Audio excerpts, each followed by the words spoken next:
혹시 마늘 좋아하세요? 한국 음식에 절대 빠지면 안 되는 게 마늘이고 들어가는 양 또한 다른 나라와 비교가 안 될 만큼 어마어마하죠. 하지만 이렇게 맛있고 많은 사람이 즐겨 먹는 마늘을 잘못 섭취하면 우리 몸에 치명적인 위험이 생길 수 있다는 사실 혹시 알고 계셨나요? 안녕하세요. 언제나 당신 편입니다. 오늘은 마늘의 부작용과 올바른 섭취 방법에 대해 알아보겠습니다. 100가지 이로움을 준다 하여 이래백리라고도 불리는 마늘은 국제암연구소가 항암 효과가 있는 48개의 식품 중 1위로 선정할 정도로 그 효능이 뛰어나다고 하는데요. 마늘의 대표 성분인 알리신 성분은 나이가 들수록 발병률이 높아지는 고지혈증이나 동맥경화 등을 개선하여 심혈관 질환의 위험을 감소시키고 무엇보다 손상된 DNA가 암세포로 진행되는 것을 막아 전립선암이나 유방암, 폐암, 대장암 등 암을 예방하는 데도 뛰어난 것으로 밝혀졌습니다. 그 중에서도 특히 대장암은 육류 위주의 식습관, 기름진 음식, 햄이나 소시지 등 가공육의 섭취가 원인이 된다 하여 서구형암으로 알려져 있지만 우리나라 사람들은 서양인이 아님에도 불구하고 대장암 발병률이 무려 아시아 국가 중 1위, 전 세계에서 4위를 차지할 정도로 암 발병률이 높다고 합니다. 이때 평소에 마늘을 꾸준히 챙겨 먹는다면 마늘에 알리신 성분뿐만 아니라 암을 예방해주는 알릴 설파이드류와 S알릴시스테인 성분, 유기성 게르마늄과 셀레늄 등이 암을 억제하고 예방하는 데 큰 도움을 줍니다. 미국 노스캐롤라이나 대학 연구 결과에 따르면 생마늘이나 익힌 마늘을 하루에 반쪽씩만 먹어도 위암과 대장암 발생 위험을 각각 50%, 30% 줄일 수 있다고 합니다. 하지만 이렇게 몸에 좋은 마늘도 어떤 음식과 어떻게 먹느냐에 따라서 내 몸에 보약이 될 수도 반대로 독이 될 수도 있다고 하는데요. 이번 시간에는 마늘을 먹었을 때 독이 되는 최악의 경우와 이와 반대로 마늘을 언제 어떻게 먹어야 가장 큰 효과를 볼 수 있는지 함께 알아보겠습니다. 우리 가족을 위한 좋은 정보 꼭 챙겨가시고 구독과 좋아요 부탁드립니다. 감사합니다. 마늘이 독이 되는 경우 첫 번째는 수술을 앞두고 있는 분들입니다. 조만간 임플란트나 발치, 치질 환자 등 수술을 앞두고 있거나 수술을 한 지 얼마 되지 않은 분들은 마늘 섭취는 되도록 피하는 것이 좋습니다. 마늘은 혈전 생성을 방지해 혈액순환을 원활하게 하는 효과가 있지만 또 그만큼 혈액 응고가 잘 안 된다는 특징을 가지고 있습니다.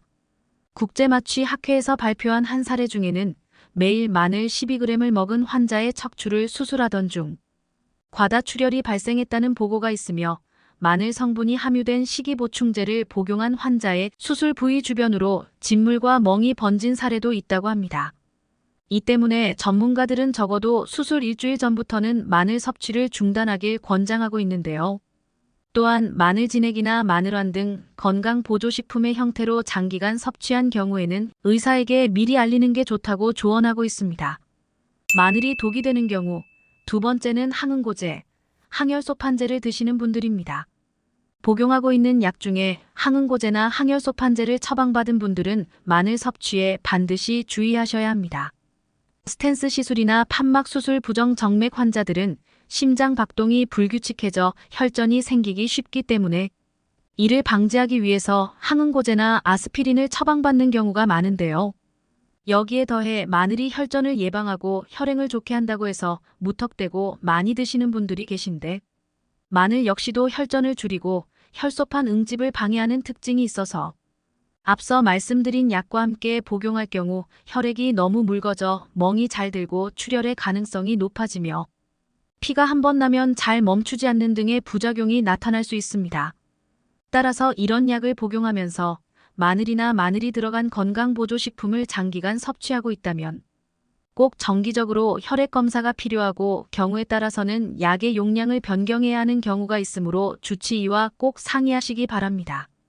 마늘이 독이 되는 경우 세 번째는 마늘의 곰팡이가 폈을 때입니다. 가끔 마늘을 잘못 보관하다 보면 상처가 나고 곰팡이가 핀 것을 볼 수 있는데요. 몇몇 분들은 마늘에 핀 곰팡이를 대수롭지 않게 여기고 그 부분만 도려내서 드시는 분들이 계신데 이러한 행위는 몸에 매우 심각한 부작용을 일으킬 수 있습니다. 마늘에 핀 곰팡이에 아플라톡신이라는 아주 강력한 독성이 들어있는데 이 독성은 미국 국제암연구소에서 사용을 엄격히 금지한 인체 발암물질 1군에 속하는 아주 무서운 성분입니다. 이것이 우리 몸속으로 들어올 경우 간세포를 빠른 속도로 파괴하고 간암은 물론 신체 전역으로 퍼져 우리 몸에 각종 암을 유발하게 되는데요. 이 독성은 물에 끓이거나 익혀도 사라지지 않으며 썩은 부위만 도려낸다 하더라도 눈에 보이지 않을 뿐 이미 마늘 곳곳에 독성이 퍼져 있기 때문에 아깝다고 생각하지 마시고 미련 없이 과감히 버리는 것이 좋습니다. 마늘이 독이 되는 경우 네 번째는 위가 약하신 분들입니다. 마늘에 함유된 매운맛을 내는 알리신 성분은 강력한 살균과 항산화 효과와 더불어 위암을 유발하는 헬리코박터균까지 억제하는 효과가 있지만 마늘을 필요 이상으로 과도하게 섭취할 경우 위벽을 자극하여 속쓰림 같은 위통을 유발하기도 합니다. 특히 위가 안 좋으신 분들은 위암이나 위경련, 위점막 출혈 또는 위궤양 증상을 더욱 악화시키거나 새로운 궤양을 유발할 수 있기 때문에 이러한 분들은 생으로 섭취하는 것보다는 익혀서 드시는 것이 좋습니다. 그렇다면 이와 반대로 마늘을 건강하게 섭취하기 위해서는 어떤 방법이 효과적일까요? 마늘을 효과적으로 먹는 방법. 첫 번째는 마늘을 으깨서 먹는 것입니다. 마늘을 다지거나 으깨면 마늘에 함유되어 있던 알리나제라는 효소와 알린이라는 성분이 생화학 반응을 일으켜 알리신을 만들어냅니다. 이때 으깬 마늘을 바로 조리하지 말고 10분간 두었다가 조리하면 그 효능이 더욱 높아지는데 미국 펜실베니아 주립대학의 연구에 의하면 마늘의 조리법에 따른 영양소를 비교해 본 결과 잘게 썰거나 간 마늘에 열을 가하기 전에 10분 정도 두어야 효소가 작동할 시간을 얻게 되어 알리신 성분을 최대한 섭취할 수 있게 된다고 합니다. 따라서 마늘의 알리신 효과를 보기 위해선 마늘을 다지거나 으깨서 먹는 것이 좋습니다. 마늘을 건강하게 섭취하는 방법. 두 번째는 마늘을 익혀서 먹는 경우입니다. 마늘을 생으로 섭취하는 것도 좋지만 위가 좋지 않은 분들은 오히려 부작용을 일으킬 수 있기 때문에 익혀서 먹는 것이 좋은데 마늘을 익힐 때도 더욱 큰 효과를 내는 방법이 있습니다. 마늘에 함유된 강력한 항암 효과를 지닌 S알리엘시스테인이라는 성분은 알리신과 알린 같은 황화합물 중 하나로 발암물질을 제거해 암 예방에 효과적이며 최근에는 혈중 지질 농도와 고혈압을 낮춰준다는 연구 결과도 발표된 성분입니다. 여기서 주목해야 할 것은 S알리엘시스테인은 생마늘보다 마늘을 익혔을 때 더욱 많이 생성된다는 것인데요. 국립농업과학원 연구팀에서 마늘의 조리법에 따라 S알리엘시스테인 함량이 어떻게 변화하는지 실험했는데 생마늘 100g을 끓는 물에 1분, 3분, 5분간 데치고 끓는 물에 15분, 30분, 60분간 삶고 전자레인지로 1분, 2분, 3분간 익힌 후 S알리엘시스테인의 함량을 비교했습니다. 그 결과 S알리엘시스테인이 제일 많았을 때는 끓는 물에 60분간 삶았을 때이며 이는 생마늘의 4배에 달하는 수치입니다. 그 다음으로는 30분 삶았을 때, 15분 삶았을 때인 것으로 나타났습니다.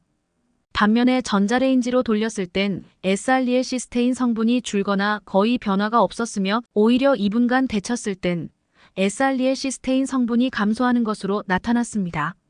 이처럼 마늘은 어떻게 얼마나 익히냐에 따라 몸에 좋은 성분 함량이 달라지기 때문에 구이나 찌개, 반찬을 만들 땐 처음 조리부터 마늘을 넣는 것이 S알리엘시스테인 성분을 좀 더 많이 먹을 수 있겠죠. 마늘을 건강하게 섭취하는 방법.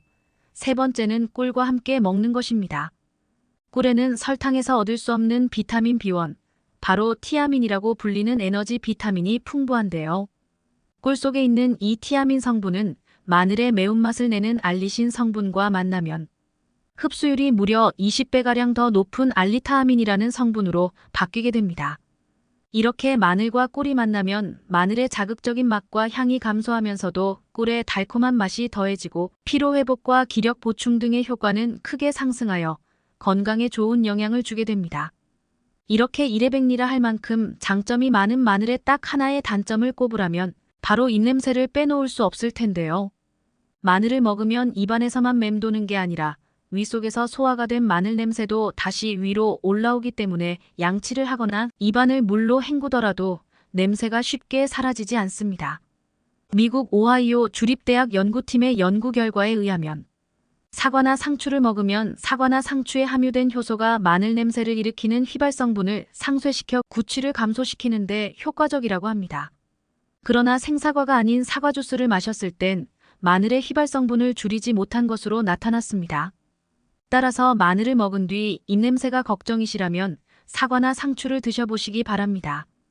오늘은 마늘의 효능과 부작용에 대해 알아봤습니다. 정보가 도움되셨다면 구독과 좋아요 부탁드릴게요. 구독과 좋아요는 언제나 당신 편에게 큰 힘이 됩니다. 다음에 더 유익한 영상으로 찾아오겠습니다. 건강하고 행복하세요.